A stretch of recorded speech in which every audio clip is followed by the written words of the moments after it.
You are listening to Grammy's Rocket Chair on RLM Radio. The girl of your dreams has got to be in some bar. Sorry, boys and girls, but this is X-rated. So if you're under 18... Get out, goddammit! Get the point? Good. Enough? Bend over.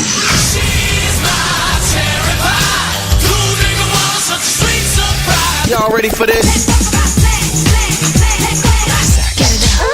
Get it up. I can't wait anymore. I like to watch. Whatever you desire. I know you like it. Do it. We do it all night long. And now, your host, Grammy. Oh, yeah, and you know I've been pushing buttons. You just know it. Or getting a little bit distracted when it comes to the pushing buttons because I was laughing over the chat over here in the RLM. Y'all are just too funny. Okay, over here, by the way, this is Grammy Mary, and I'm in my rocket chair, and I have natural gas today. I've been eating chili and chili leftovers, so yeah, I shouldn't have any problems with blasting off this evening, you would think, but, you know, whatever. Maybe it created a fog in my head and I couldn't remember. Push the dumb button, you crazy old lady. Oh, well. Over here on Twitter, hey, Vinny, thanks for sharing me over here on Twitter. Truly appreciate it, hon. And it's nice to see you logging into the RLM every once in a while, although I don't get a chat with you, but I hope things are going well for you. Also, thank you, Barman, for tweeting me over here. And hey there, JJs, I see you over here on Twitterville, being all twittery and such, and things and stuff like that. Also, thank you, Freedom's Network, for tweeting me out. I truly appreciate it, guys. Y'all are awesome.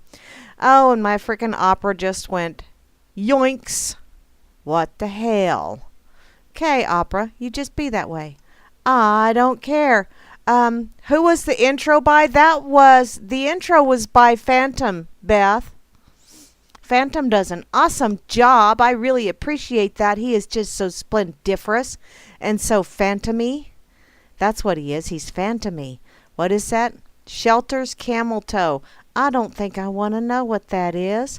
Oh, I've lost a couple of stalkers over here on Twitter. Oh, darn. Must have been I turned a corner a little bit quick. Booyah! Okay, now if it will let me look in the corner pocket or not. Come on, opera. Don't be a poo-poo head. My opera is being a poo-poo head. What the hey? Not wanting to come off of Twitter. Okay, fine. Be that way. I don't remember really seeing anybody over in the corner pocket. It's just me, but I did get the duck over there, and I do have Doozer just jumped up on my lap. Please do not chew on the cord of my headphones, sweetheart, because, yeah, this is my old mic. Not my new mic. The old mic, not like the new mic. Frickin' opera. I know my updates are not current, Malware Bites. You're just going to have to wait. Wait. See, that's what happens when I come home late and don't get a chance to get everything updated like I should. Damn it.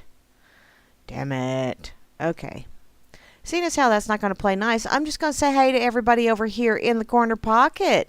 Or not in the corner pocket, in the RLM. Yeah, I'll get it straight eventually. Maybe, possibly. Oh, it's all that chili. That's what it is.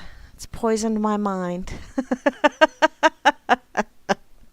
Okay, over here on the RLM, right up top, I see Barman. Hey there, Barman. How are you doing, sweetheart? Hope you're having an absolutely splendiferous time, sweetie, because I saw you over here on Twitter. If my freaking opera would just refresh or not. It's not going to do it. Okay, fine. I also see Grimner is over here in the RLM, and Grimner is the RLM god, don't you know? And looky there, Asmo is here. I have seen Asmo log in a couple of times. How awesome is that? It must mean that I have been peeking in just at the right time. So, I'm going to go ahead and, what the hey? Come on. It's not going to do it. Stupid, stupid, stupid, stupid thing. Stupid thing. Pushing buttons. Beth Z is here. Hey, Beth Z. How are things in your world? Do you have some greenage growing? Honey, I saw something about green growing. Hey, hey, hey. That would be way cool to have your own greenage growing.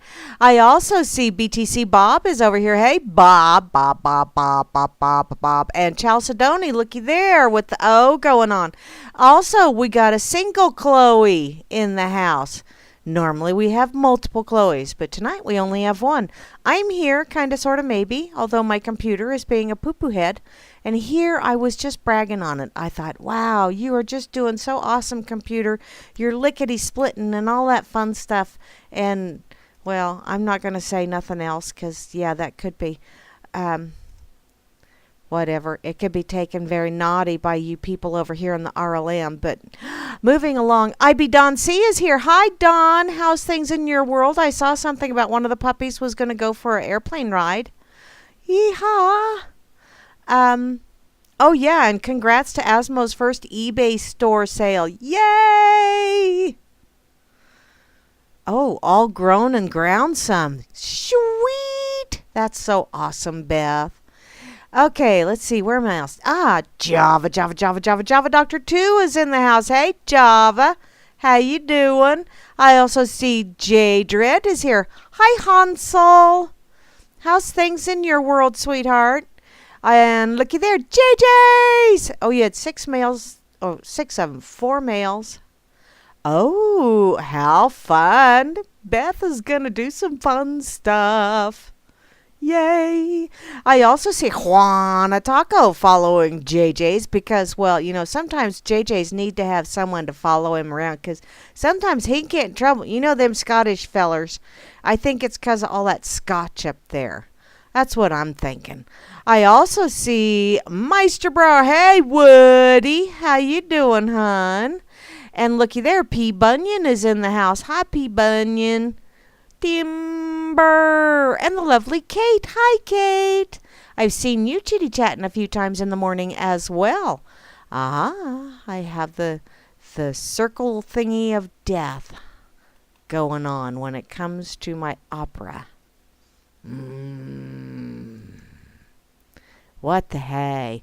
Something with my malwares messes with my opera sometimes. I don't know why, but it's going to really piss me off because that's where my pocket is. I may have to read to you from a book. I just happen to have one right close by, too. I also see the lovely Rain. Hi, Rain. How are you, sweetheart? And RLM Fluke, the Vanna White of the RLM channel. Hi, Fluky. Rob Works is here. Rob, did you fire up the bubbler and I just haven't seen it? Could that be my problem? I have not seen no bubbler. I saw Grammy say smoke 'em if you got 'em. Rob, you're slipping, sweetie. Bubbles.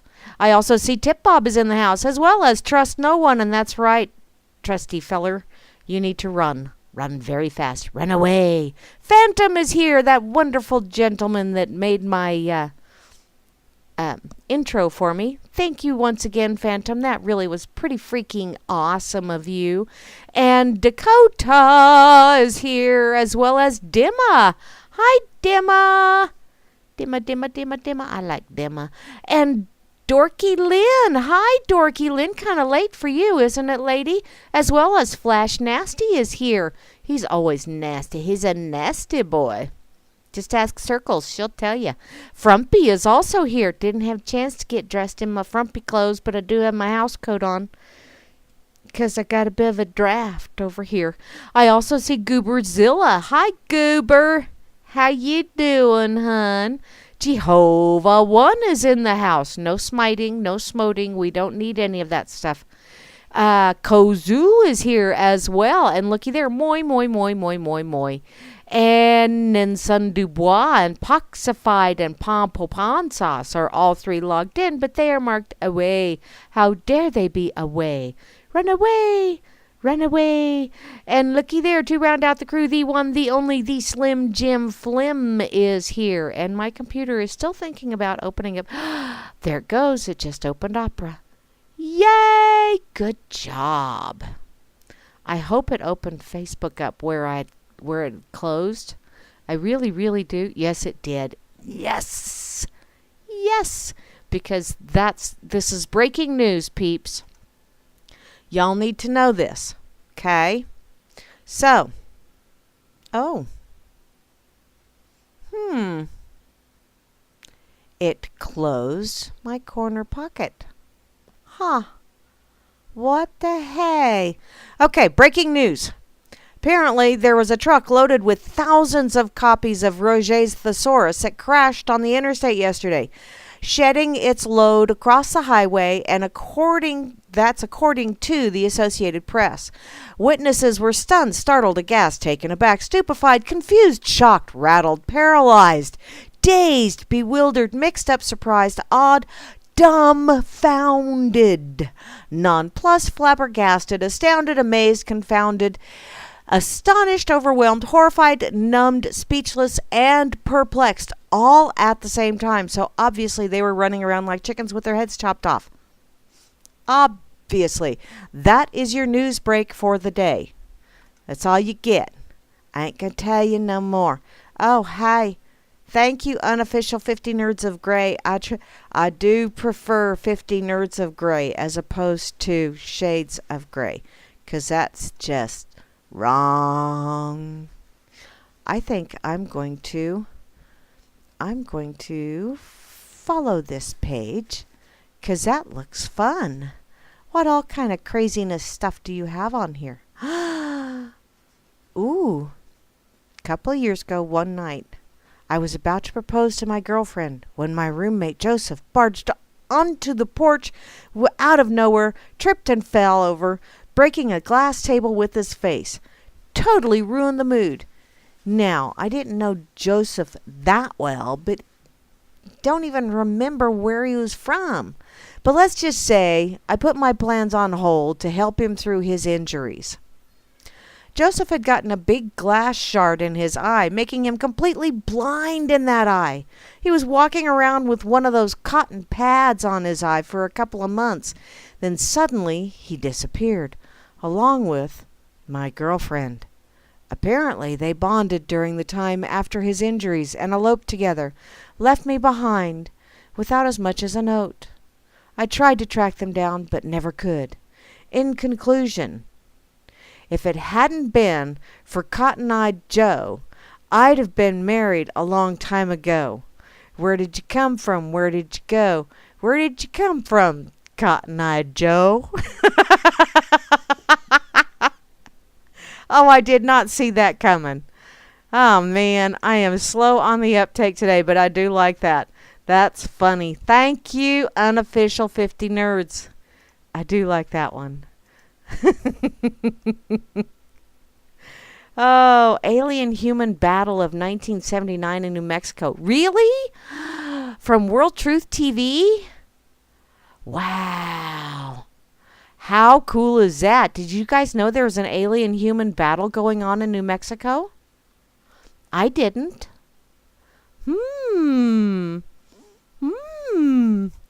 Okay. Oh, and it's real aliens, not those ones that snuck across the border aliens. Wow. I'm just going to share this because I really don't feel like reading it. Oops. Hi, Moosey. I see you, sweetheart. How's things in your world, hon? Did you get your tires? Huh? I hope you got your tires. Hope everything. You know, sweetie, I know it's nice to save money and all that other fun stuff, but when it comes to the rubber, yeah, you got to be careful and get good quality tires and at least get 2 at a time. At least. But if you've got 50,000 miles on a set of tires, it's best to go ahead and just get all 4. make sure you get to have take the other ones home, because they do charge you $5 a tire for them to properly dispose of those tires. Take them home, because you might, hell, if you know someone that's got a trailer or something like that, then you can either give them those tires to use as tires for their trailer or as a spare for their trailer or whatever, if they still have decent tread on them. But yeah, I hope to heck you got all new tires, sweetie. Yay, I see in the chat you just did. Yay, awesome. Okay, I'm going to go to my pocket because I've been throwing some really cool stuff in my pocket of late. What is this? I'm looking over here on mines. I like mines. I mean, there's like mines. There's really some very fascinating stuff going on over here. Some of this stuff is like, wow, you really should put, if you're going to share a picture like that, you really should put at the top. So as people are scrolling down, they see this first. Not suitable for looking at work. Because there have been a few times where I have started doing the whole scrolly thing, and all of a sudden there's like a partial nudie, and it's like, whoa. Oh, that's right. Yeah, y'all don't censor. Okay. Whew. I'm not saying you need to censor it. I'm just saying give people a heads up once in a while, okay? Because one of my texts come up when I was doing that, and not that they complained by any stretch of the imagination, but they did want to know, what the hell are you looking at, Mary? It took an awful lot of explaining. Just saying.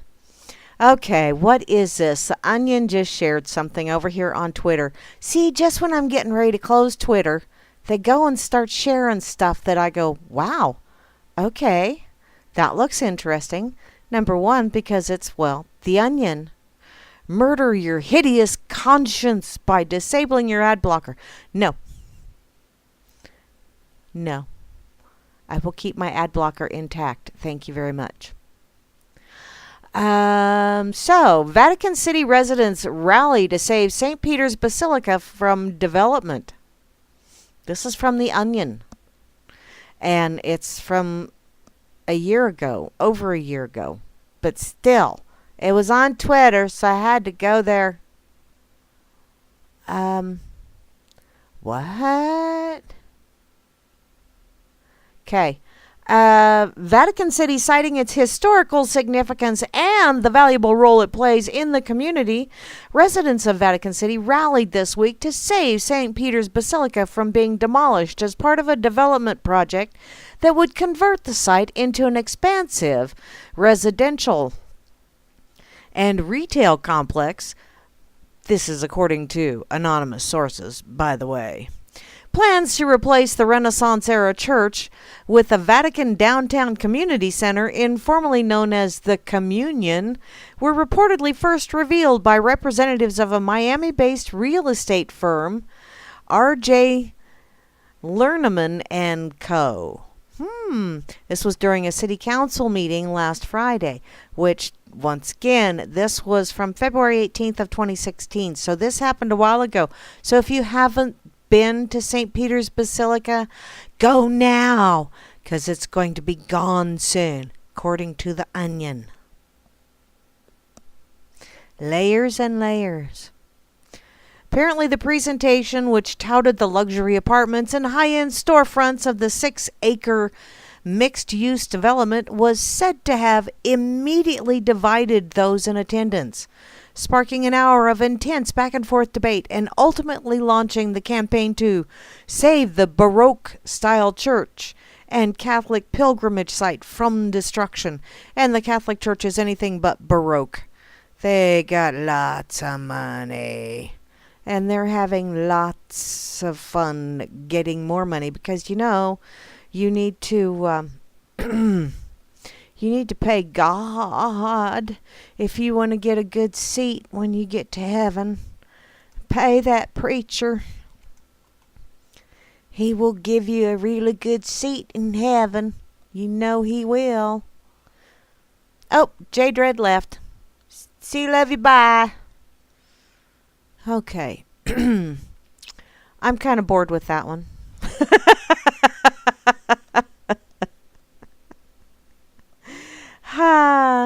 Oh, but apparently there's another one. Ooh, from today.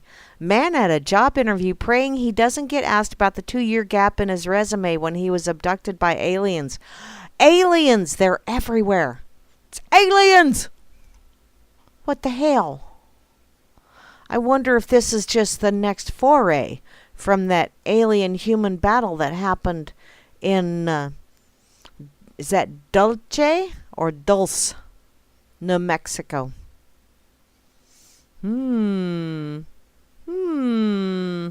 Inquiring minds would like to know. And he's from Albuquerque. I'll betcha. He was concerned with that span of unemployment on his resume. Yeah. 'Cause Eric Hunt, poor young man, he said this on Wednesday, that he was desperately hopes that he isn't asked about those 2 years at the workforce. Apparently, he's a 34-year-old job applicant who appeared visibly nervous as he waited in the lobby of a digital marketing firm. But, let's see.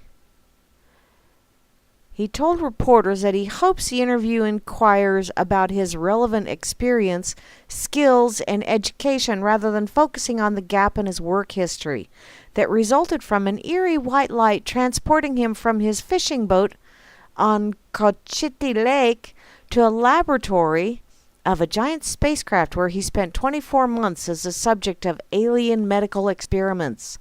Dulce. Thank you, Grim.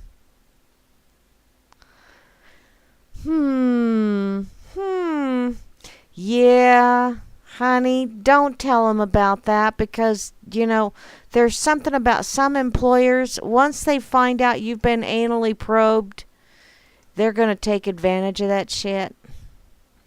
Just saying. Dun dun dun. Oh, Pope auction. What's that, Moosey? Pope auctions a Lamborghini to build Christian Iraq. Okay. Where'd the Pope get a Lamborghini?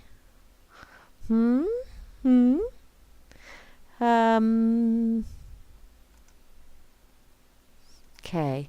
I'm going to refresh Twitter, see if anything else way cool pops up, and if it doesn't, I'm just going to shut it down. Oh, Mattel snubs Hasbro's latest acquisition approach. Oh, RLM shared that. Thank you, Barman, for sharing that. How cool! The 420 Wheat Club has a saxophone that's a pipe. How fun is this? Okay, I'm going to have to copy the link to that one and put that in the RLM because that's just way cool.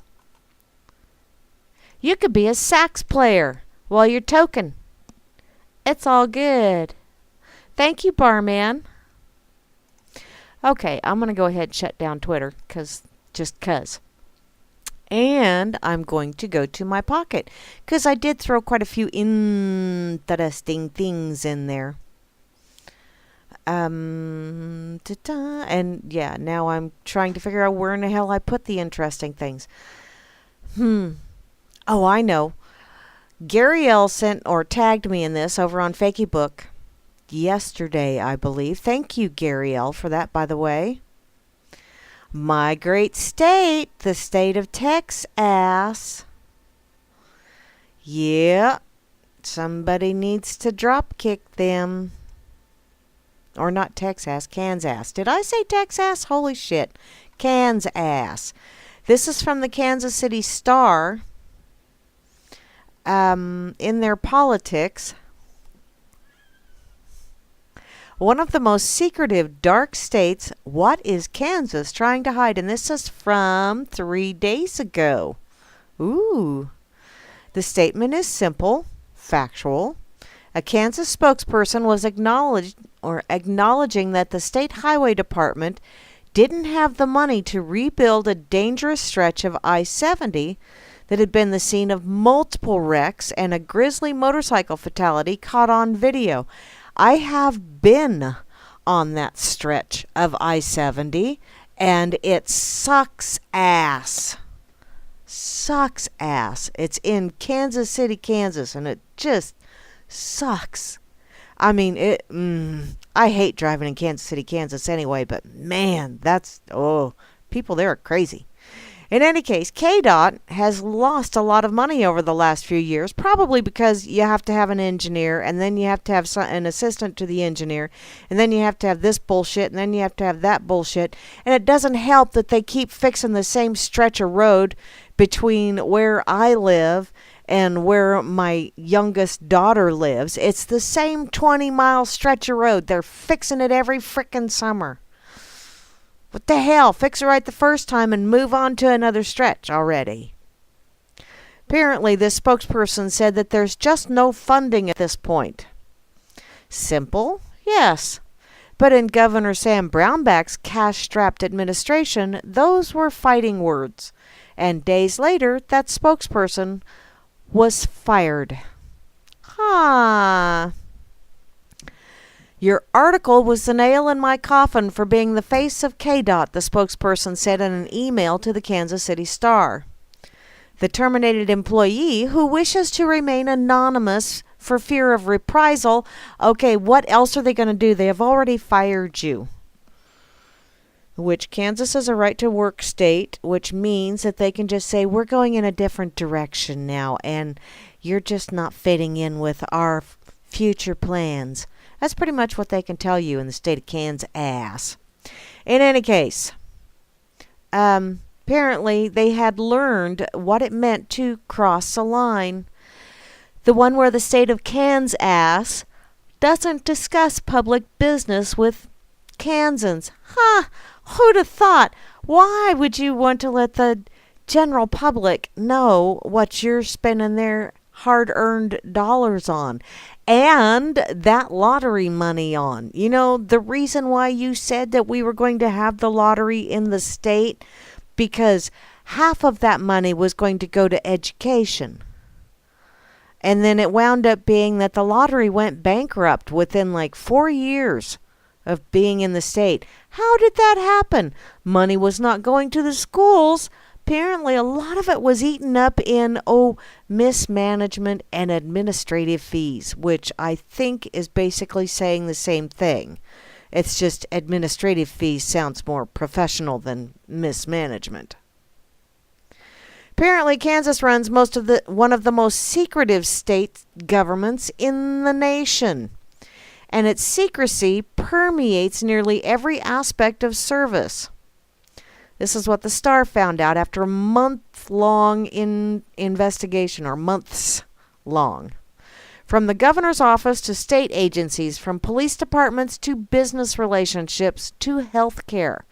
On the floor of the House and Senate, the veil has descended over the years and through administrations on both sides of the political aisle. My number one question to anybody who opts in favor of non-disclosure is, what are you trying to hide from us? That's from former Representative John Rubin, a Johnson County Republican, calling Kansas one of the most secretive, dark states in the country in many areas. What's hidden are stories of regular Kansans who have suffered inside the silence. In the course of its investigation, the Star found that children known to the state's Department of Children and Families suffer horrific abuse, while the agency cloaks its involvement with their cases, even shredding notes after meetings where children's deaths were discussed. This is according to a former high-ranking DCF official. One grieving father told the Star that he was pressured to sign a gag order days after his son was killed that would prevent him from discussing DCF's role in the case. Even lawmakers trying to fix the troubled system say they cannot trust information coming from agency officials. And y'all thought D.C. was bad. Holy crap, sounds like my home state is Battleground Central.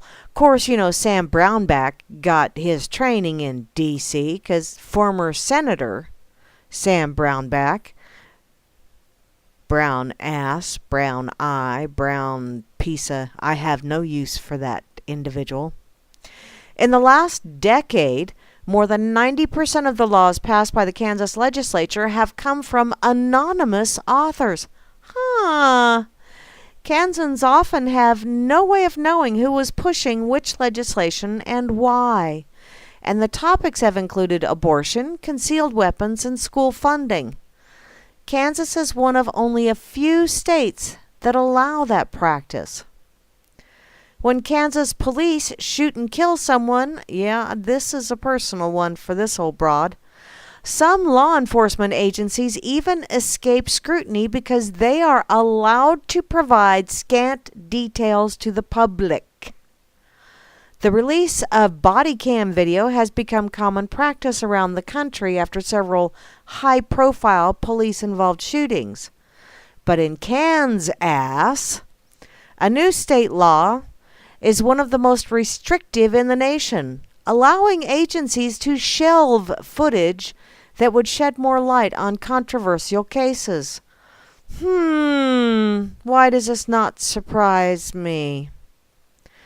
Kansas became the first state to fully privatize Medicaid services in 2013. And now some caregivers for people with disabilities say that they have been asked to sign off on blank treatment plans without knowing what's being provided. In some of those cases, caregivers later discover their services have been dramatically cut. Why? Because, well, administrative fees in the capital, don't you know?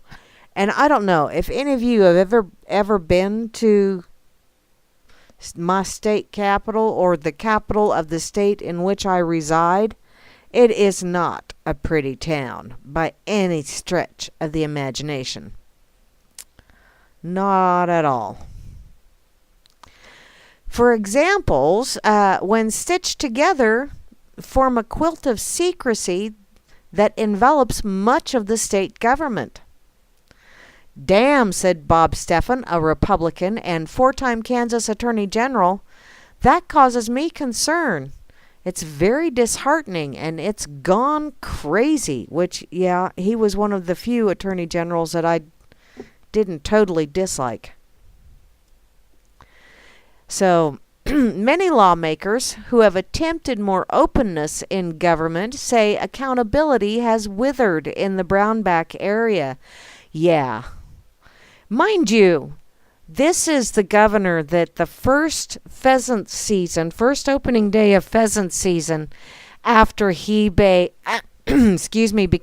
governor of our great state. He came out where I reside for the governor's hunt. And they released 500 tame pheasants so that he could get one. His entourage caused considerable damage to a couple of vehicles that they borrowed for the governor's purposes while out here from our dealership, or the dealership that I work for. So this guy has been very, very low on the totem pole for me for a very long time anyway. And those actions just put him down below ground level on that totem pole, as far as I'm concerned. Senator Anthony Hensley, a Topeka Democrat, has spent 41 years in the legislature, making him one of the longest-serving lawmakers in Kansas history. He served under 8 governors, half of them Republican, half of them demon crappies, Republicans and demon craps. And so pretty much it just lets you know that, yeah, two sides of the same ugly-ass face is what they are. We've had a real problem with this current administration, Hensley said. This is the least transparent administration I have seen. To be able to even get basic information about issues like foster care and the corrections department, it's next to impossible when you make an inquiry. Now, this is someone that is supposed to be making decisions on these kind of things, and even he can't get information. Wow, talk about bringing the deep state home to my home state. Thank God Brown Backside can't run again. Thank God. Let's see. Rubin pushed for transparency, often in vain, during his time in Topeka from 2011 to 2016, and he was one of the first 2 legislators to sign a pledge created last year by a group called Open Kansas.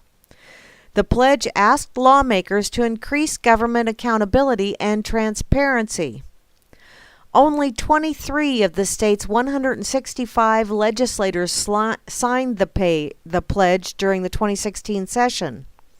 And after November's elections, that number increased by 14, but still represented just 22% of the legislature.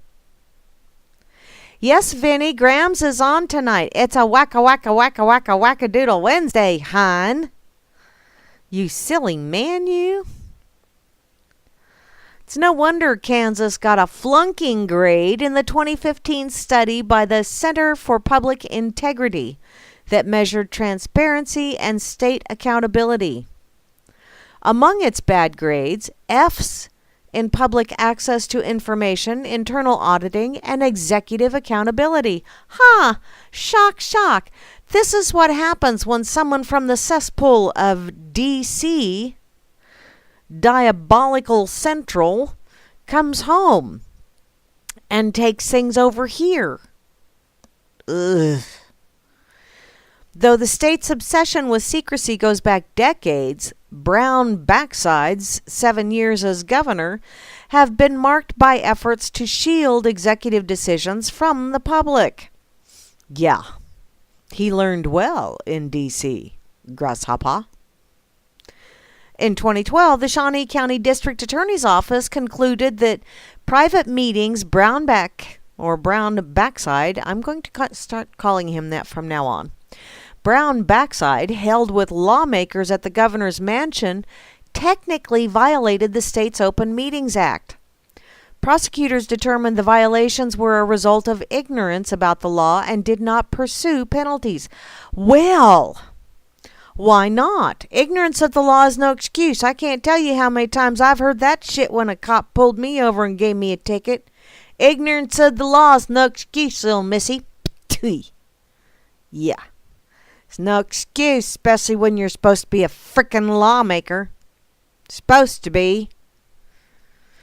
2 years later, the state's budget director used a private email address to share details of Brown Backside's budget proposal with a pair of lobbyists who had close ties to the governor. The director shared the information several weeks before lawmakers even saw it. Can you say corruption at home? Yes, with a capital C. In late 2014, Brown Backside appointed 2 additional members to the Saline County Commission, but refused to release the names of the applicants. 2 news organizations sued, and the court eventually sided with Backside. But 5 applicants came forward and identified themselves. Why? Because they thought, well, people at least need to know that I was one of the applicants, although Backside is pretty much telling everybody to kiss his. The year before, Backside had refused a request to identify applicants for a seat at the Kansas Court of Appeals, the second highest court in the state. Imagine that, them ruling in favor of him. Wonder how that happened. Little backside scratching going on there. And last year, as Backside's office weighed budget cuts in the wake of massive tax reductions and huge revenue shortfalls, he refused to release financial documents that had been public under previous governors. Why? Because he didn't want people to see how egregious Critics say that the governor also leaves behind a legacy of state agencies that avoid disclosure as a matter of policy. Why? Because they can get away with it. After a fatal motorcycle crash on a dangerous stretch of Interstate 70 in Kansas City, Kansas, a Kansas Department of Transportation spokesperson, yada, yada, yada. Okay, this is just a little blurb underneath the video that catches the fatal accident, which I'm not going to watch because. Let's see. Okay, a current Kansas Department of, or KDOT, employee who spoke on the condition of anonymity for fear of retaliation. Imagine that. Yeah, you learn quick, don't you? Likened the central office in Topeka to the Pentagon. They, the spokespeople, are told what they can and cannot say, the employee said. And their public relations people are just there for show. The spokesperson who was fired after talking about the highway funding deficits was known within KDOT as a social media expert whose communication initiatives had built public respect for the agency. This is according to a former colleague. The employee was really the best public affairs manager that KDOT had had. This was according to Martin Miller, who retired in 2015 as the spokesman for the department's South Central Kansas district. I would see Facebook posts, tweets, emails, press conferences, press releases, but they terminated him, even though he did a great service for the residents of Kansas. Well, that's probably why he got terminated, because they actually did a service for the residents of Kansas. Note they did not say citizens. They said residents, those that reside here. I'm going to have to look up the legal Black's Law thing for resident now, because I'm getting so damn paranoid with their use of words and the way we use words. It's like, am I really a resident, or do I just kind of take up some space on a piece of dirt out here? Apparently, the Star sent questions to Backside's office, including one asking whether anyone from KDOT had been disciplined for talking about funding issues. His office responded with a lengthy comment about transparency, but did not answer the question about KDOT. Once again, learned well in D.C., grasshopper. Or maybe I should say cockroach. Governor Backside's administration has always been sensitive to the fact that government is a public institution and that public institutions function best in the sunshine, wrote Rachel Whitten, the governor's interim spokesperson, in an email on Thursday. He makes it a priority to remain open with the people he serves by answering thousands of media requests for comment, hundreds of open records requests, and signing numerous bills that increase transparency in state government. Public officials are required to balance transparency with many other considerations in the process of governing, including the law and the privacy of private individuals who interact with the government, among a myriad of other important factors. Many do not see it that way. The state, they say, seems hell-bent on keeping information from the public. But if you don't have transparency in every aspect of the government, then you're making it clear to people that the public's business is being done in a forthright way. This is according to Doug Bonney, the legal director of the American Civil Liberties Union of Kansas. It's something about Kansas. I don't know what it is exactly, but Kansas is overly worried about information becoming public. Well, I gotta admit, yeah. Because you know what? There's an awful lot of people out here that just, it's none your business. Back off, none your business. But, there's a difference between none your business and what y'all are doing with our business, or that directly affects our business. Apparently, it is so bad that Tyson Foods was going to go to Tonganoxie, which is a town here in Kansas. And none of the residents knew any of the details about the planned poultry plant until the announcement was made just prior to the project being started. This wasn't going to be a small plant. It would be a $320 million state-of-the-art complex, slaughtering and packaging 1.25 million birds each week. Residents worried about the smell, the contamination to the area, and how their town and schools would handle a projected 1,600 employees coming in, which, that's a hell of a strain on the infrastructure if you don't let people have a heads up. Apparently, city officials and county officials, along with the backside, had been working quietly on the deal for months.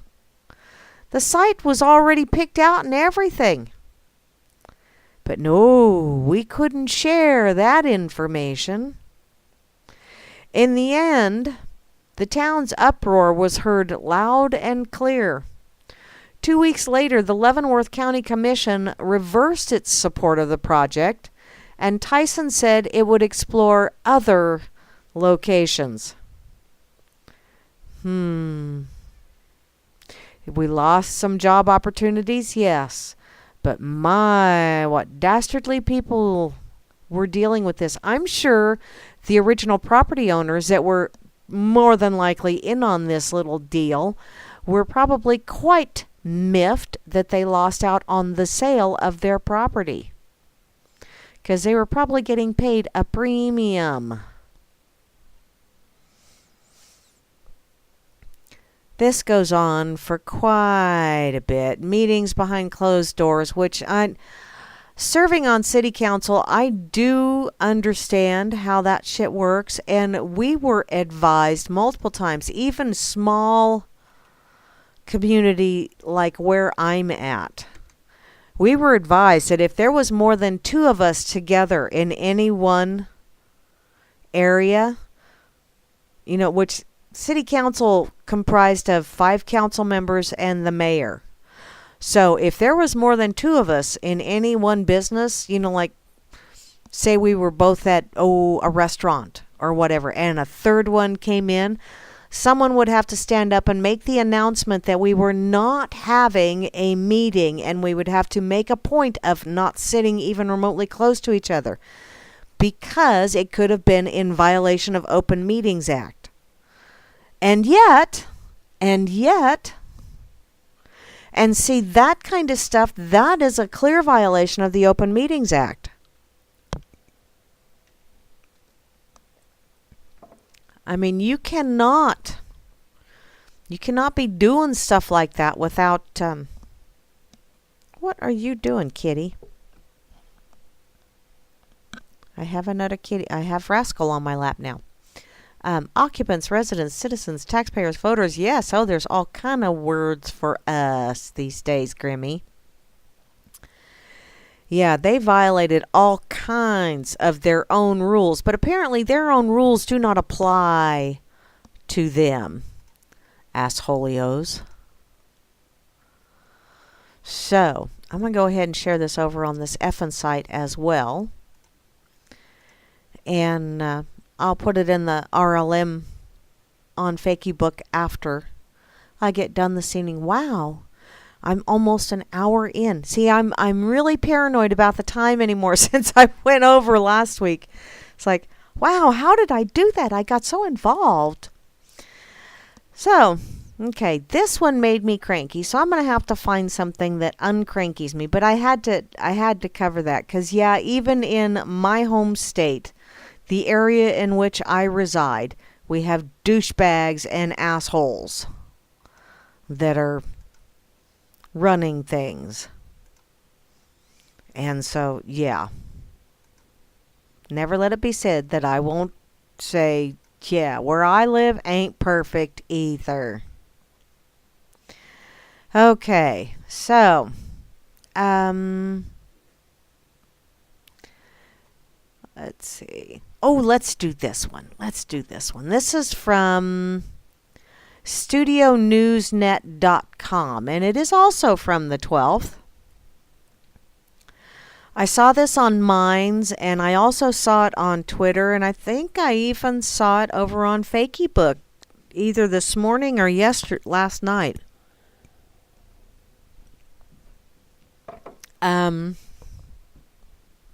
Okay, it's from the 12th of this year.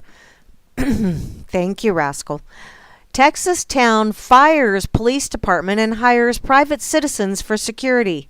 And guess what happened to crime? Let's find out, shall we? The community of Sharpstown, Texas, decided that they didn't need the police any longer. They made a controversial decision to fire the local police department and hire private citizens, granted no special rights that ordinary citizens do not have, to keep them safe. That was back in 2012, and since then, Sharpstown residents say the private security company, Seal Security Solutions, have done a much better job than the police used to. Crimes are down 61% in only 20 months. 61%. That's a hell of a drop. Apparently, James Alexander, the director of operations for Seal Security Solutions, said that since we've been in there, an independent crime study that they've had done indicates we've reduced the crime by 61%. Now, this is according to guns.com. All of that, and they don't have any special rights that you or I don't have. That means they can't arrest for misdemeanor crimes. And why should people be arrested for them anyway? It also means that they are held accountable the same way anyone else is. The SEAL security patrolmen don't receive the same protection as we in the private sector, Alexander said. This, he explains, leads to constant accountability and vigilance of their employees, making sure that they don't do something to get fired. They don't have special privileges or lobbyist groups protecting them. If they break the law, if they murder someone, they will be treated like anyone else who committed the same crimes. But so far, nothing like that has been a problem. There's the issue of savings, too. Excuse me. Because the firm says that they save taxpayers at approximately $200,000 per year, even though they have more feet patrolling than back when the city employed cops. On a constable patrol contract, it's either a 70-30 or an 80-20, meaning they say that patrol your community 70% of the time, while 30% of the time they use for running calls out of your area or writing reports. The second thing that drastically reduces the crime is that we do direct patrols, meaning we don't just put an officer out there and say, "Here, go patrol." We look at recent crime stats. We work off of those crime stats. So if we have hot spots in those areas, say for that month, we focus and concentrate our efforts around those hot spots. So, do you think a private security instead of police force is a good idea? I think it is, if the community holds the fire to their feet, holds them accountable. You know, the problem is that people get a little bit on the lackadaisical side, and they no longer hold accountable, or somebody, gets pretty damn sneaky, and then Once again, lackadaisical. They're just not staying on top of things. If you hear something about whatever, then you need to step up. Oh, Rob Works fired up the bubbler. Yay! Yay! Thank you, Rob Works, for the bubbler. I think this is an awesome idea. I don't know that I want the government in the position of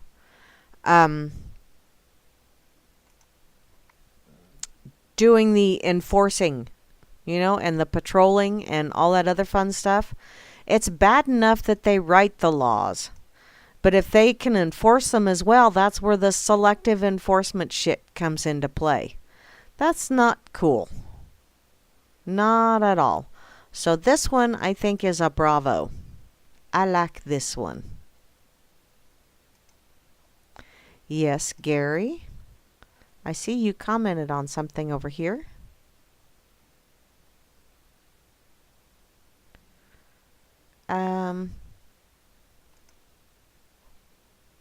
Oh.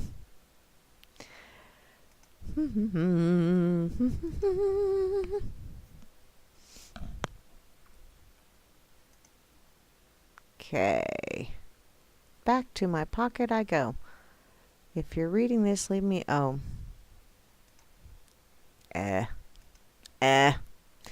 Don't you just hate those things that say, if you're reading this, if you're not a heartless heifer, if you're... It's like, really? Okay, this seems to be in the news quite a bit lately, and so I'm just going to frickin' go there. Just because. This is from the 13th of November. Can my children be friends with white people? I don't know. I have to consider that one. Just a minute. Oh, wait a minute. So my children, mine as in mine, would be considered white people, huh? So, yeah, I can still ask that question though, can't I? Because I know some white people that are douches. Apparently this is a big to-do lately. And it's from Eric Robinson. Oh no, by Ikaw Yanka. That was apparently written November the 11th. My oldest son, wrestling with the 4-year-old's happy struggles, is trying to clarify how many people can be his best friend.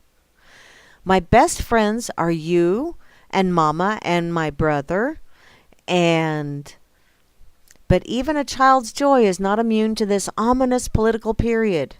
This summer's images of violence in Charlottesville, Virginia, prompted an array of questions. Why are you letting your children see that shit? That's the question I want to ask. Seriously, a 4-year-old? Why are you letting a 4-year-old watch that kind of crap? Some people hate others because they are different, I offered lamely. A childish but distinct panic enters his voice. But I'm not different. Okay, now see, that's a really wonderful way of explaining it to him. It's not lame. It's a wonderful, very succinct way of explaining it. Some people hate others because they're different. Period. Period. That's all you gotta say. People are afraid of different, and therefore they dislike different, and therefore they try to demean different, or belittle different, or whatever, or say, don't do that because that's different. And then when your child says, I'm not different, you just tell them, you're right. You're not different. But to some people, you may be considered different. And that is a problem with them, not you. I'm already.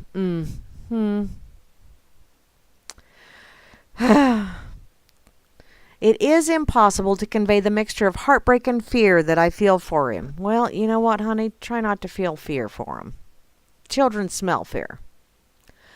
Donald Trump's election has made it clear that I will teach my boys a lesson generations old. one that for the most part nearly escaped.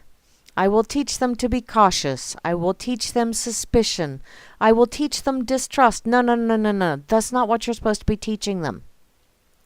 You can teach them to be cautious. You can teach them to be observant.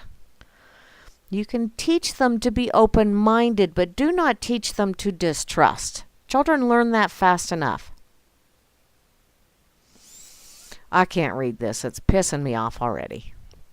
And I really don't want to go there. But I'm going to go ahead and share it with you guys. So if you want to get pissed off, you can go ahead and get pissed off. You can't fight City Hall? Sure you can.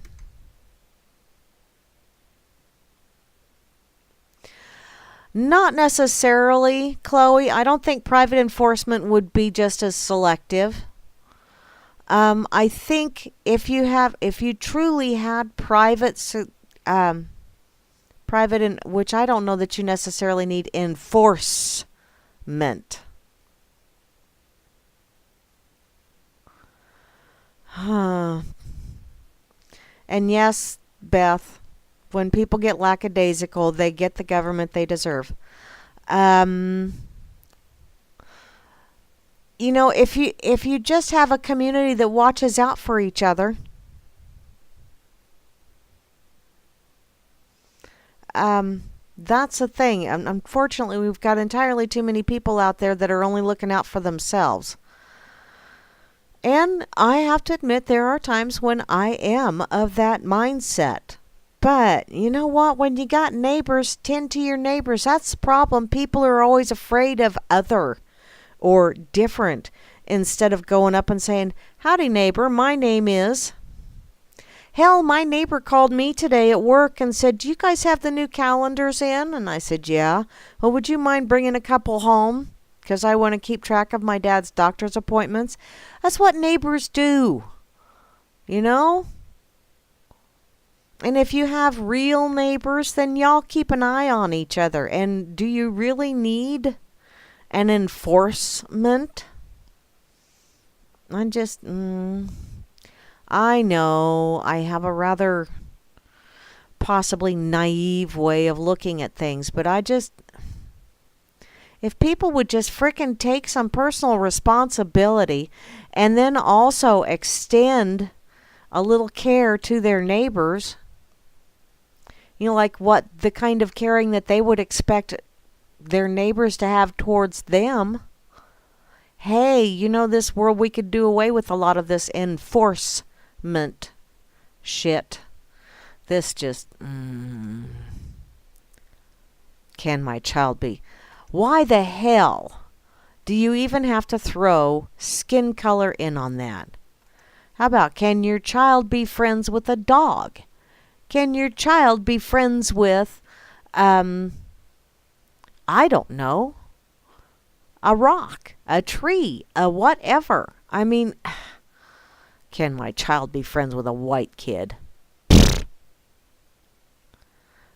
Bunch of... It's goofy. It's just frickin' goofy. You don't even know that person and you're already casting a judgment on them simply because of the amount of skin pigmentation that they've got. How frickin' stupid is that? Okay. I gotta move on to something that's a little bit more entertaining because this is just... blah. So, let's see. I got lots of stuff about essential oils. Do I want to... I threw an awful lot of essential oil stuff in. How about... incoming from Bo Diddy? Sweet! What's Bo Diddy up to? Oh. Thank you, Vinny.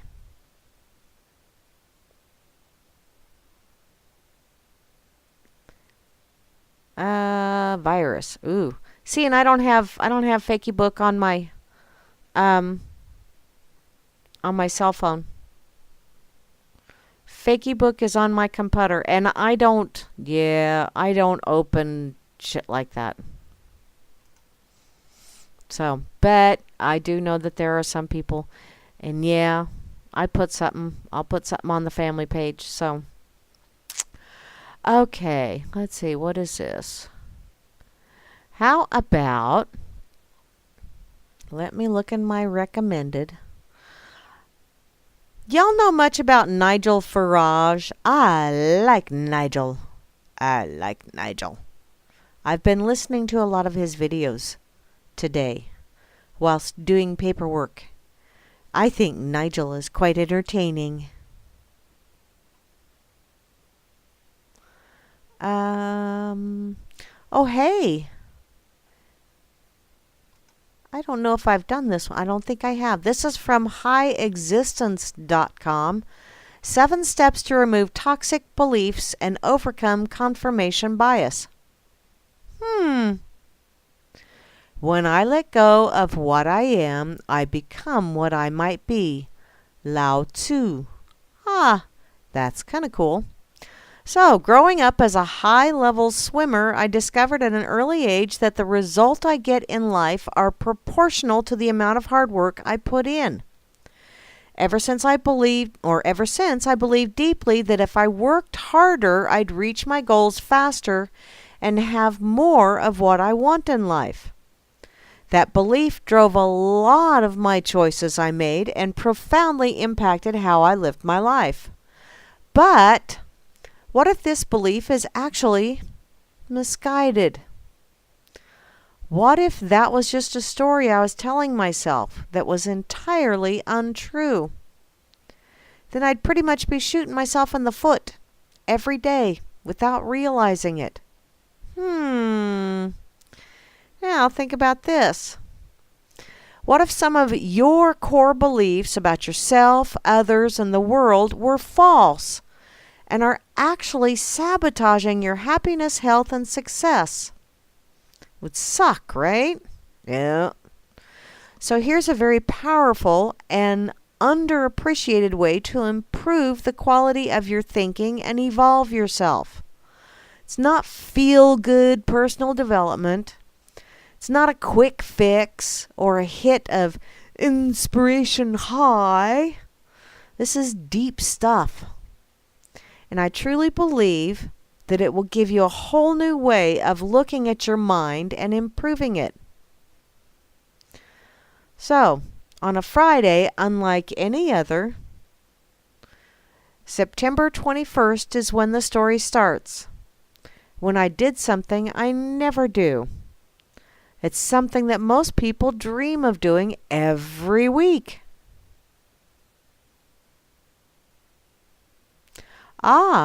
Thank you, Beth.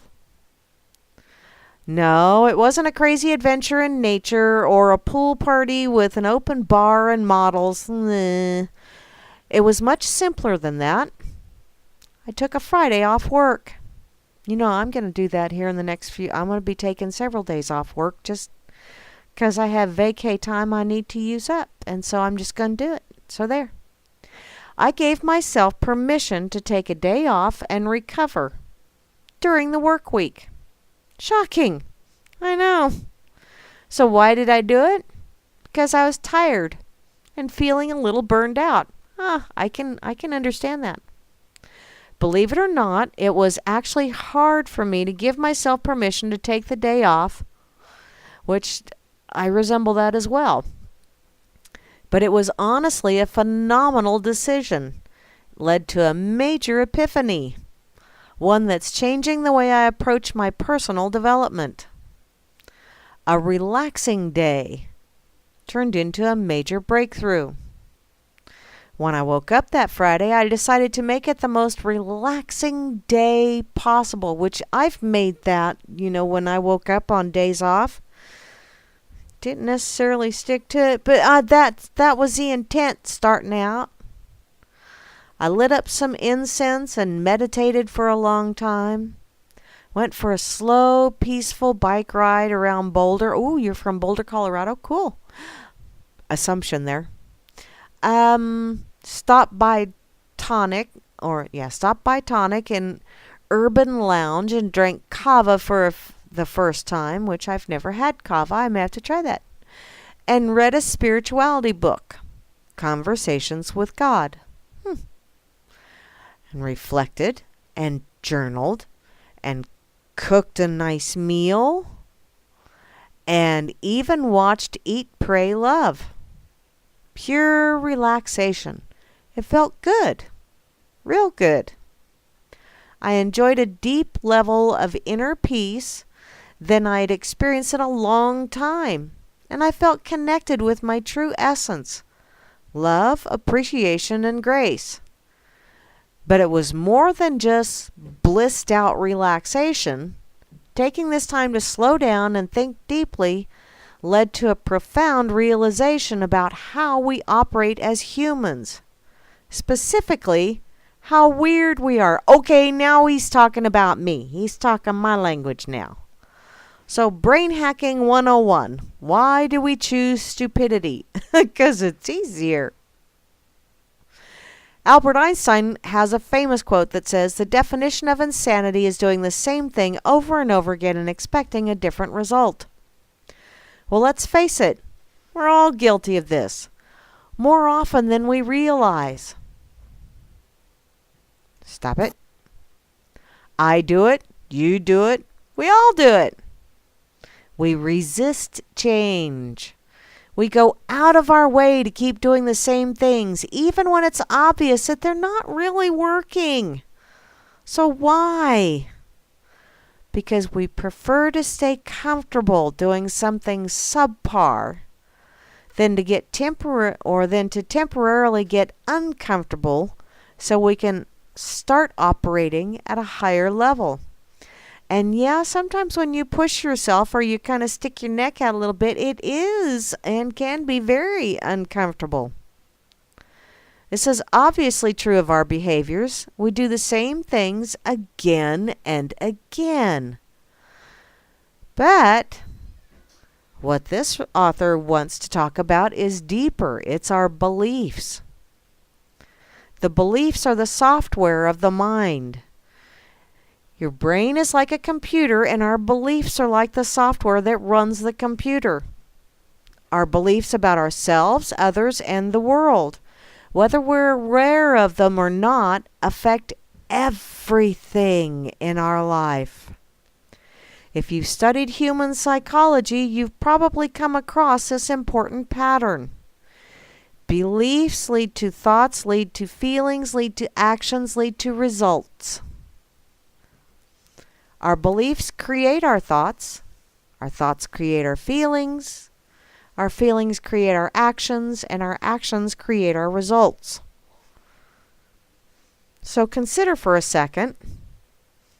It's important to understand this pattern because in many ways it's the foundation of our human experience. Everything stems from our beliefs. If we have empowering beliefs, everything is going to be solid. But on the other hand, if we have limiting beliefs, we're going to be in trouble. And when we change our beliefs, everything else changes, which is true. Man, when you find something that just totally shatters your previous beliefs, it really does change everything. Everything. Our thoughts, our feelings, our actions, our results, and ultimately our destiny. So, back to this whole idea of not wanting to change, specifically not wanting to change our beliefs. Why do we do it? And how does it play out? Well, the sneaky enemy is the confirmation bias.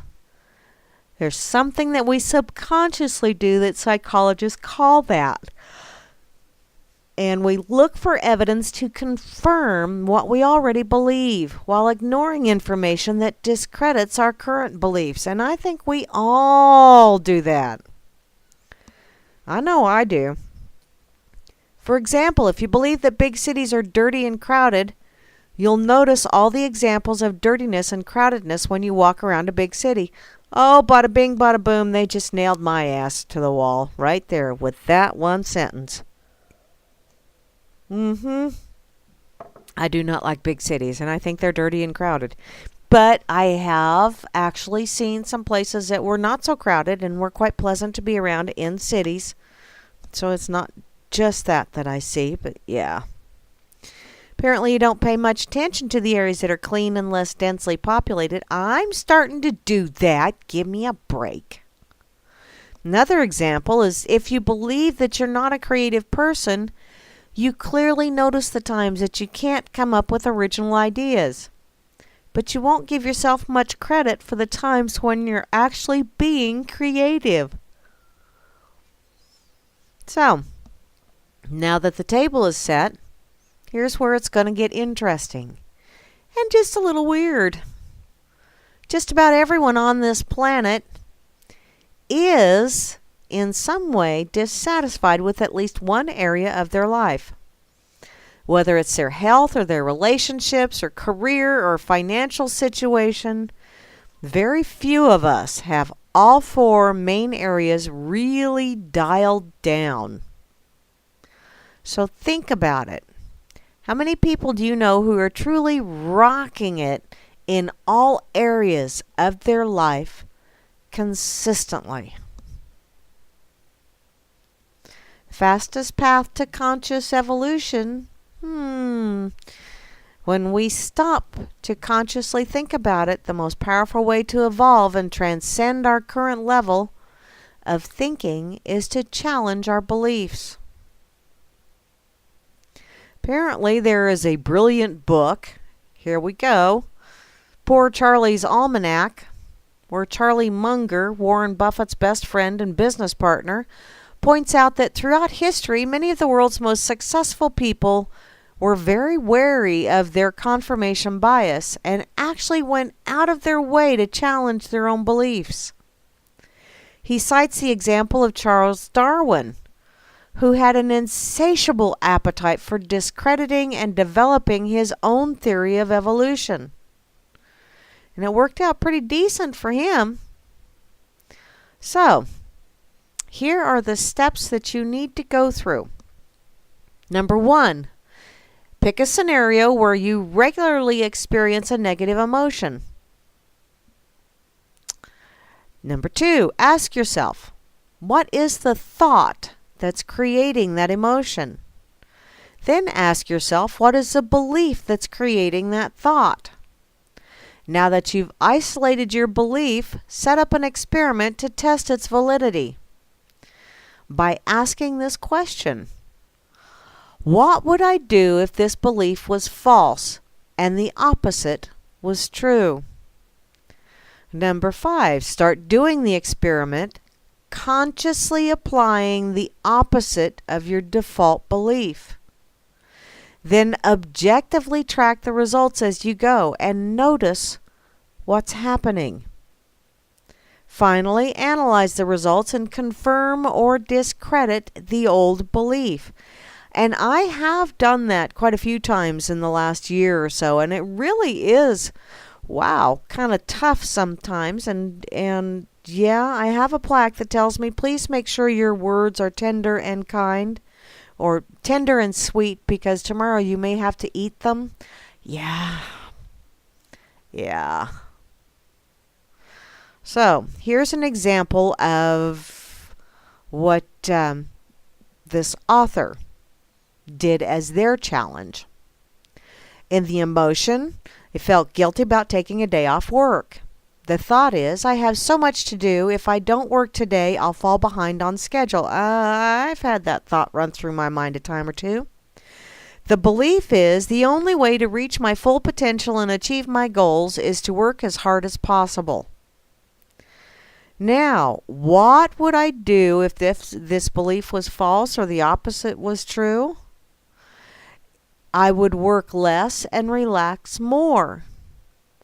So I set up an experiment to consciously work less for a month, and tracking the results and asking myself the following questions. How are my projects progressing? How's the business doing? How do I feel? How creative am I being? How are my interactions with friends, employees, and clients?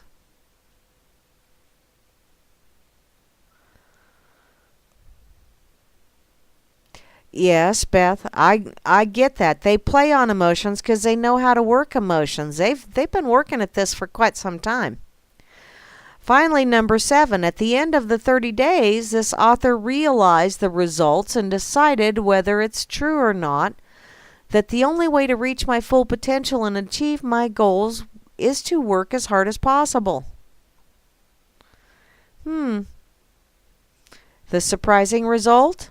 In October, after consciously working less and resting more, not only did I feel amazing, clear-headed, creative, and inspired, but I created my most powerful program so far, the Mindset Reprogramming Intensive, and enrolled 42 dedicated students within a couple of weeks.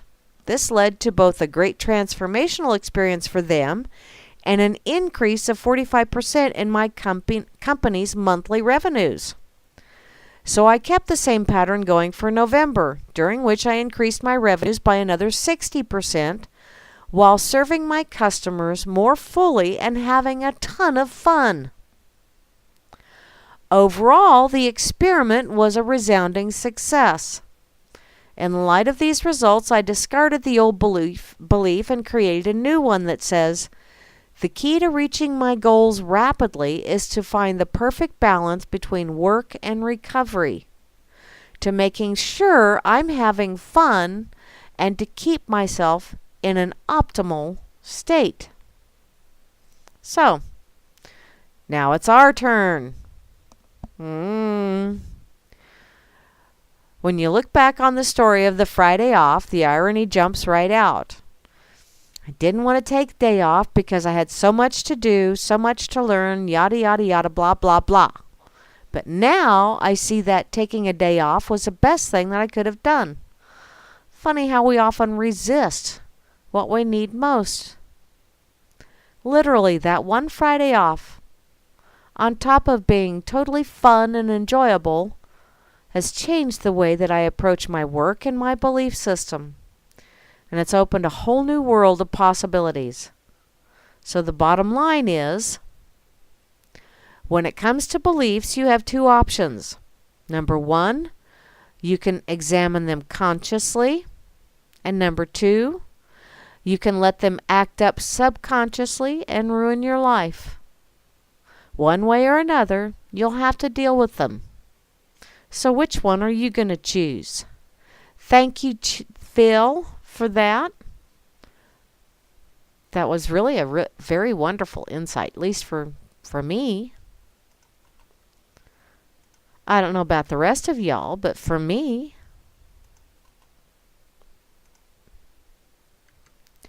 Okay, so. Oh yeah, stubborn, divide and conquer 101.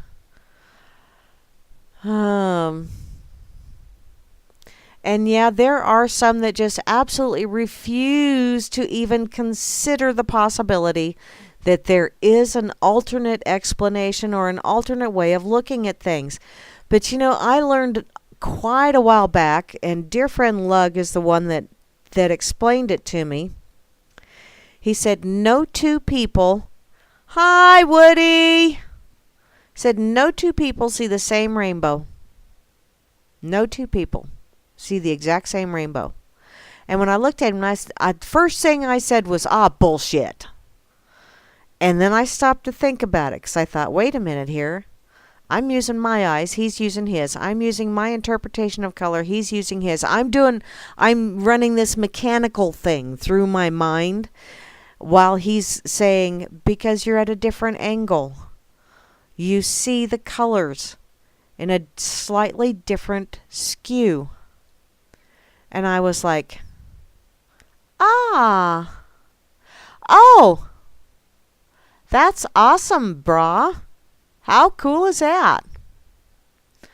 So,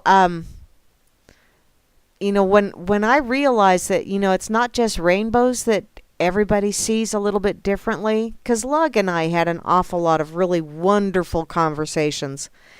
And he would talk about anything, you know, over a beer. He would talk about anything. Bless his heart. But I learned an awful lot, learned to expand my horizons and not be quite so stuck that my perspective was the right perspective. It may be the right one for me at this moment in time, but that doesn't mean that it's the right one for everyone. And I can't even tell y'all that that's a proper perspective for you to have, because it's my perspective. If it works for you, great. If it doesn't, hey, you know what? You're the one that's got to live with the repercussions of whatever decision or mindset that you have. So I personally like this story, so thank you ever so much for putting up with me. Now I am going to go and check out the pig, because I only got about a half an hour to go, and I need to go see what's going on, what happened this date in history. So let's see. Piggy, piggy, piggy. The word of the day is a word. It is a word. It's hot dog. It's a collection of fat and preservatives with a dash of meat byproducts thrown in for a flavoring. This classic American staple is occasionally served hot, but doesn't contain so much as a gram of Fido. We hope. In the quotable quotes section, individual rights are not subject to a public vote. A majority has no right to vote away the rights of a minority. That's from Ayn Rand. Thank you, Ayn. Let's see. What is this? Jump on New Year's resolution. I thought I would get a jump on the New Year's resolution, and today marks my 3rd week without a drop of wine or alcohol of any kind, running 5 to 10 miles each day and meditating before breakfast. I've stopped eating meat, cheese, bread, cake, or anything sweetened. The change in my body has already been fantastic. I feel great, look great, and my whole outlook is more positive. I plan to make this my new lifestyle. 0 alcohol, eating a healthy diet that is completely vegan, gluten-free and sugar-free, and above all else, working out for 2 hours every day. I don't know whose status this is, but it said copy and paste.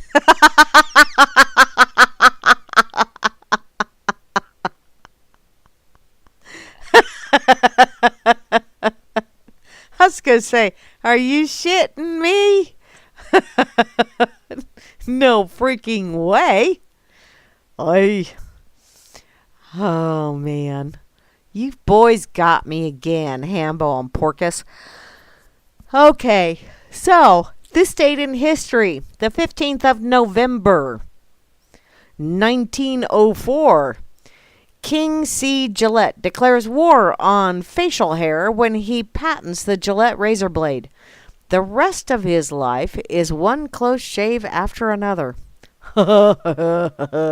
And finally, this date in history, the 15th of November, 1919. U.S. Senate takes all the joy out of those Twilight Zone speeches when it invokes "shut up and sit down." To end the debate, Mr. Smith issues terse "no comment." So that was this date in history over here on the pig. And yeah, there's all kind of fun stuff over here in the pig. Not only is it No Shave November, but hey, it's Honky Heritage Month. So have y'all hung around with the redneck lately? Maybe y'ought to. Yunt to. Okay.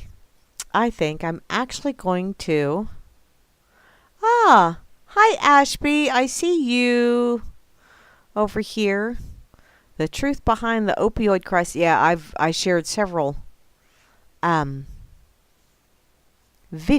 of what I had listened to today.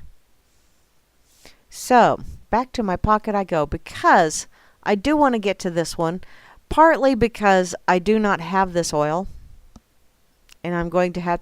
It's very expensive, though, at least through where I get my essential oils. It's pretty expensive. So, that's going to have to be one of those months where that's the only oil I get. So it's probably going to be after the first of the year. But this is the Healing Lemon Balm. And it's from medicalmedium.com.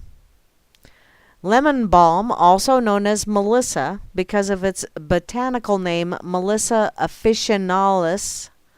Who gave it that name? Who's Melissa in the first place? Damn it. It's an essential herb for calming the nerves, in particular, those involved with digestion.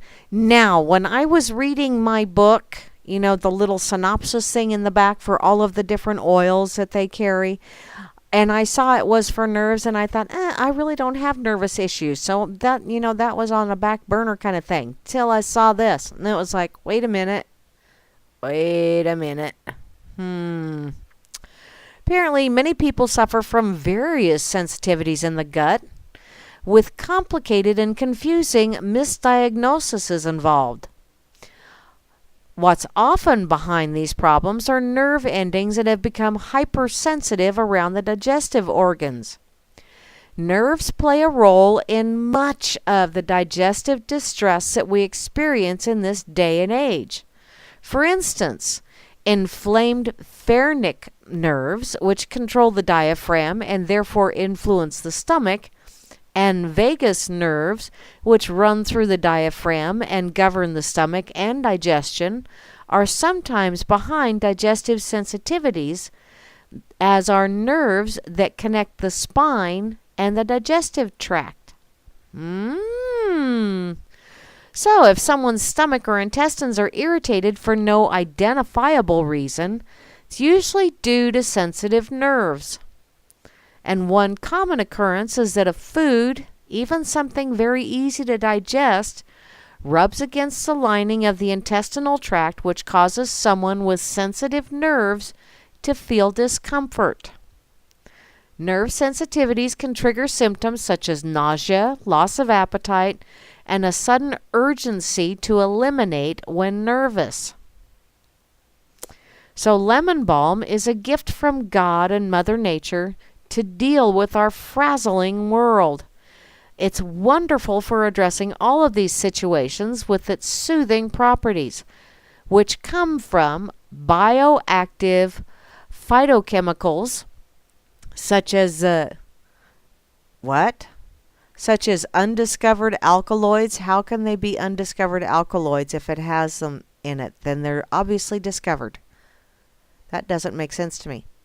But apparently undiscovered alkaloids that calm the nerve receptors at the digestive tract so that the nerves become less sensitized and inflammation reduces, which inflammation is, I'm going to go out on a limb and say probably 90% of everybody's problems. You've either got tissue inflammation, well, it's usually tissue inflammation, but it's around nerves or around joints, but inflammation or around major organs is what causes a bunch of people's problems. And apparently this is what makes lemon balm a valuable herb for stress assistance. Now, lemon balm doesn't stop there. It is a heal-all with a high contribution factor to almost every part of the body. It has extremely high in trace minerals such as boron, manganese, copper, chromium, molybdenum,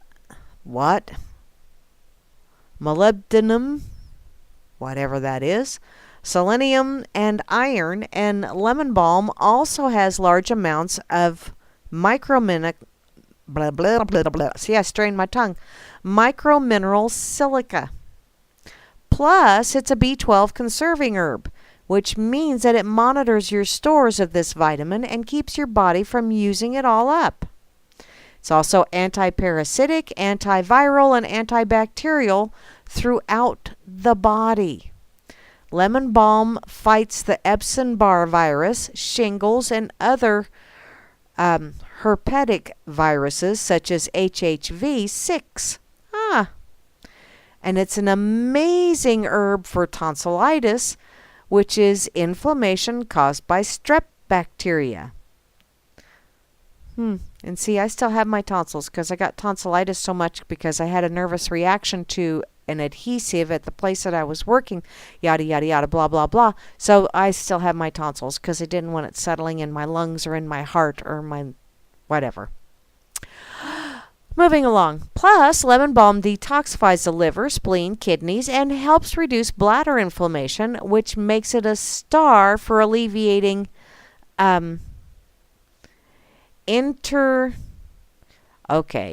urinary tract infections. Because, yeah, I could see a sprained tongue on that right there. I'll share this so you guys can read it yourself and maybe sprain your eyes while you're trying to read it. So, if you have any of the following conditions, try bringing lemon balm into your life. If you have nutrient absorption issues, laryngitis, interstitia, yeah, that's that urinary tract infection thing. Yeast infections, urinary tract infections such as bladder infections and kidney infections, tonsillitis, hypertension, Epstein-Barr virus, mononucleosis, shingles, HHV6, transient ischemic attack or TIA, whatever that is, staph infections, H. pylori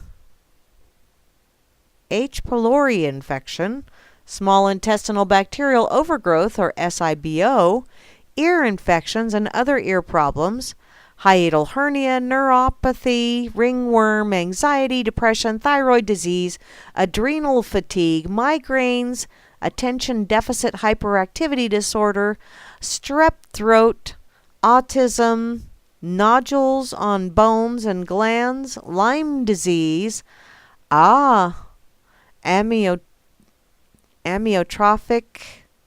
lateral sclerosis, ALS, herpes simplex 1, herpes simplex 2, tonsillitis again, rosacea, osteopenia, I think that's how you say that, polycystic ovarian syndrome or PCOS, or Meniere's disease. Wow, that really does cover an awful lot of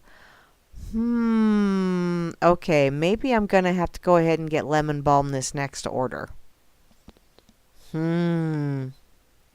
So, if you have any of the following symptoms, try bringing lemon balm into your life. So if you have a loss of appetite, trouble sleeping, anxiousness, nervous stomach, sensitive stomach, heart palpitations, hot flashes, night sweats, frozen shoulder, stomach aches, gastritis, abdominal pain, bloating, gas. Okay, that was caused by chili for the last 2 days. Nervousness, fatigue, diarrhea, once again the chili. Urinary urgency, urinary frequency, weight gain, weakness of the limbs. Okay, the weight gain was the chili again. Weak digestion, trace mineral deficiency, tooth pain, fever, seizures, nosebleed, inflammation, histamine reactions, and brain inflammation. Now, I did not realize until the doctor told me years and years and years ago, which my doctor from years and years and years ago was an old country doctor, or that's the type of doctor that he was. And I was having problems with being irritable. So I was told. I didn't notice. But I was having problems with being irritable and with water retention and all that other fun stuff. And he said, well, you need to, I want you to try taking a diuretic for a while and see if that doesn't help.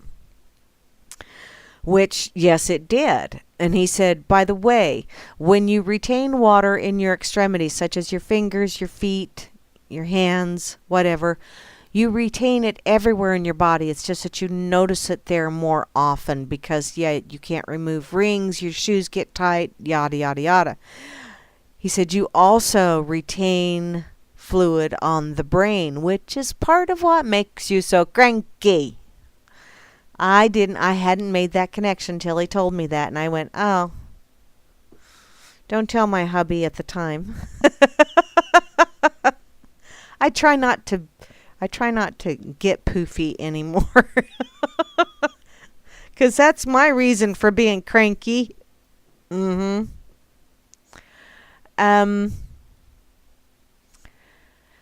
see. It also has emotional support. If you have stresses or insecurities that often cause us to feel fearful about what's around the bend, and we find ourselves lying in bed at night wondering what's going to happen to us or our families.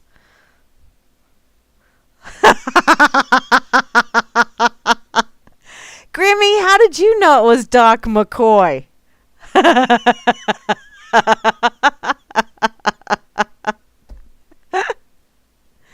Yeah, he's good old Doc. Okay, it was his first cousin twice removed. Because I actually saw it, because Doc McCoy has gone on to that great intergalactic center in the sky. And, yeah, my old family doc is still alive. I saw him yesterday, actually, in town.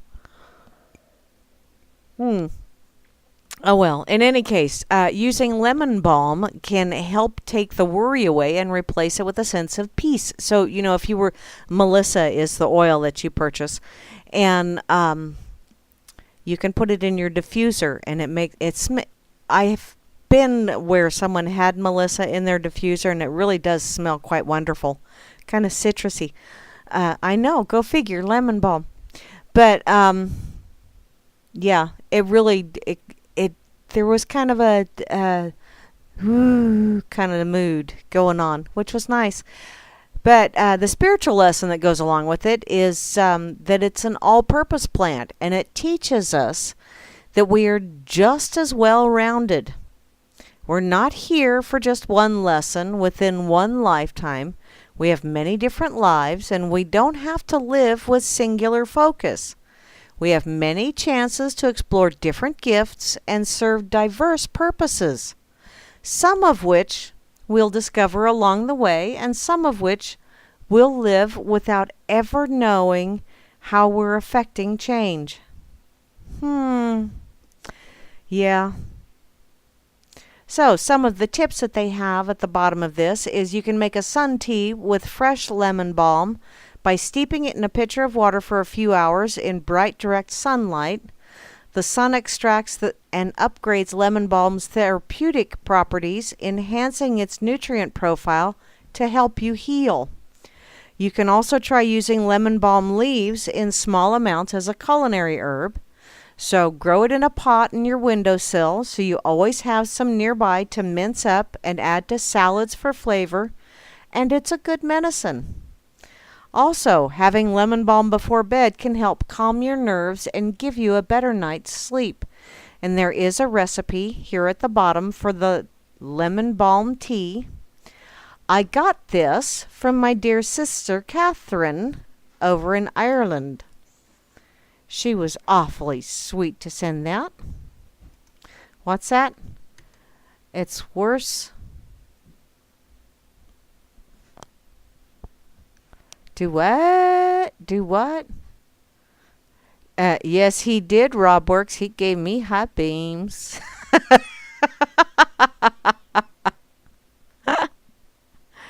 Okay, trillions of dollars. Just poof, gone. I hate when that happens, Gooberzilla. And yeah, you're a damn racist, damn. No, don't you be voting for that giant meteor. I'm pulling for the giant Etch-a-Sketch. Just because I want to shake the shit out of things and then I get control of one of the knobbies. Okay? Please? And thank you? It would be so much fun. I just want to turn a knob. I push buttons already. So, dun, dun, dun, dun, dun. I'm just going to do this one again because I like this one. And I'll do that one and I'll do that one just because. Okay, I shared the link over on that effing site. Now, go back to my pocket, see what else I stuck in there. Just to one more fun thing.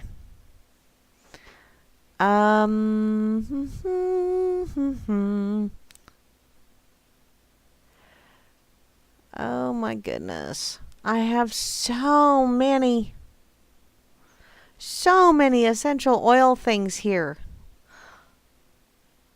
Oh, hey, I'll do this one because it's from National Geographic and it's like, holy crap, and only it's an older one, but it's from January of 2015. But ancient cannabis burial shroud was discovered in a desert oasis. Sweet! Is that cool or what? I think it's cool. Apparently, archaeologists are hailing the discovery of an extraordinary cache of cannabis found in an ancient burial in northwest China, saying that the unique find adds considerably to our understanding of how ancient Eurasian cultures use the plant for ritual and medicinal purposes. In a report in the journal Economic Botany, archaeologist Hyong Huang, I have no idea how to say that name. Sorry, dude. And his colleagues described the burial of an approximately 35-year-old adult male with Caucasian features in China's Turpan Basin. Caucasian features. What was he doing there? The man had been laid out on a wooden bed with a reed pillow beneath his head. Aww. And 13 cannabis plants, each up to almost 3 feet long, were placed diagonally across the man's chest, with roots oriented beneath his pelvis and the tops of the plants extending from just under his chin, up and alongside the left side of his face. Sweet! Take that into the afterworld, dude. The radiocarbon dating of the tomb's contents indicates that the burial occurred approximately 2,400 to 2,800 years ago. And this discovery adds to a growing collection of archaeological evidence showing that cannabis consumption was very popular across the Eurasian steppe thousands of years ago. Really? It's very popular now, too. The burial is one of 240 graves excavated in this cemetery in Turpan and is associated with the Subexi culture, also known as the Gushi Kingdom. Gushi. This apparently occupied the area between roughly 3,000 to 2,000 years ago. At the time, Turpan's desert oasis was an important stop on the Silk Road. Cannabis plant parts have been found in a few other Turpan burials, most notably in the contemporaneous burial in a nearby Yanghai cemetery discovered nearly a decade ago, which contained close to 2 pounds of cannabis seeds and powdered leaves. Dude, I wonder if they tried to grow that. Man, that would be bitchin'. All of this was west of Turpan. The cannabis seeds have also been found in 1st millennium BC Scythian burials in southern Siberia, including one of a woman who possibly died of breast cancer. Archaeologists suspect that she may have been using cannabis in part to ease her symptoms. However, this is the first time ever that archaeologists have recovered complete cannabis plants, as well as the first incidents of their use as a shroud or covering in a human burial. Since previous cannabis finds in Turpan burial consists only of plant parts, it's been difficult for researchers to determine whether the plant was grown locally or obtained through trade with neighboring regions. But the plants in this burial, however, were found lying flat on the man's body, leading archaeologists to conclude that the cannabis had been fresh and therefore local when it was harvested for the burial. Dude! In addition, While nearly all of the flowering heads of the 13 female plants had been cut off before they were placed on the body, a few that remained were nearly ripe and contained some immature fruit, suggesting that the plants were collected and that the burial occurred in late summer. Huh. Cool beans. The other question that archaeologists grapple with when they encounter cannabis is the purpose of its presence. This multi-purpose plant has been valued not only for its psychoactive properties, but also for its durable hemp fibers, which could be woven into cloth, as well as its nutritious, oil-rich seeds. However, no hemp textiles have been found in the Turpin burials, and the seeds of the plants in this burial are too small to serve as a practical food source. Meanwhile, the flowering heads of the plants were covered with granular trichomes, a sort of tiny plant hair that in cannabis secretes resin containing psychoactive cannabinoids such as THC. The researchers suspect that this marijuana, was grown and harvested for its psychoactive resin, which may have been inhaled as a sort of incense or consumed in a beverage or ritual or medicinal purposes. So there you go. Stoners back in ancient China. How cool is that? And you saw this on National Geographic.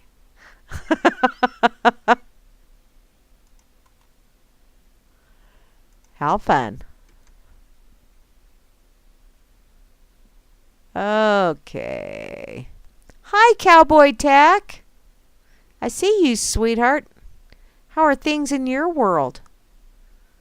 Oh, yes.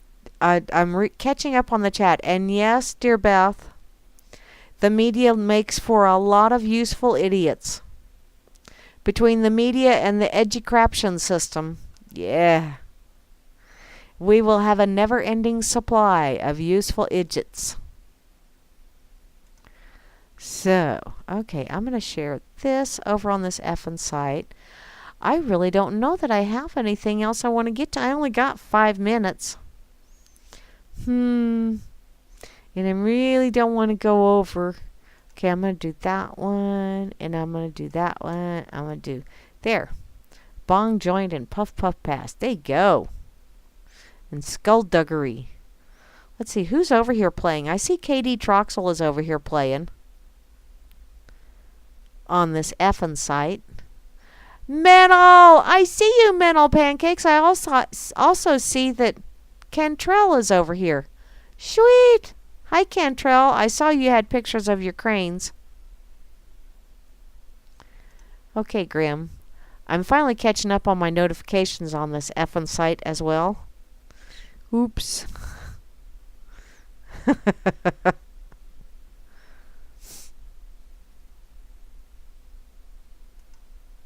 Sweet! Sweet! Grimmy gave me some poofter emoticons. Thank you, Grimmy. I needed those poofter emoticons. Okay, I didn't really need them, but thank you. Thank you for finding them, hun. Oh, I know it doesn't take much to entertain me. I am easily entertained. There you go, Vinny. I said easily, too. Da, da, da, da, da, da, da. They lied to us, the public, for... Oh, Gooberzilla, honey, we have been being lied to for a lot longer than 70 years, hun. A lot longer. Okay, wow, I am just about out of time. Y'all been listening to Grammy's Rocket Chair here on this WHACK-A-DOODLE Wednesday. Here on RealLibertyMedia.com, Channel 3. Also on the RLMRadio.xyz site, the RLM Spreaker channel, the RLM TuneIn radio station, and later to be on the RLM YouTube channel And I think, is there another one? RLM Internet Radio I don't know. There's so many RLM-nums out there. I sometimes get confused. I know that shocks you. Oh well, I will be back Friday for the Freaker Friday edition of the Rocket Chair. And hopefully on Friday, seeing as how I don't think I've dropped an F-bomb yet tonight, I may as well finish out my show with one. I may actually get to The Subtle Art of Not Giving a Fuck, a counterintuitive approach to living a good life by Mark Manson. I purchased this off of Amazon, and I have yet to read it because I have yet to read it. Okay, I got it last week, but I haven't even, other than reading a little bit of the blurb on the cover. It's like, what the hell? I'm a slacker. So, hopefully I will get to this Friday. At least, if nothing else, just a little blurb or two to entertain you. So, until then, y'all have an absolutely amazing rest of your Whack-A-Doodle Wednesday and your Thursday. Yes, Thor and your mighty thumber. I smacked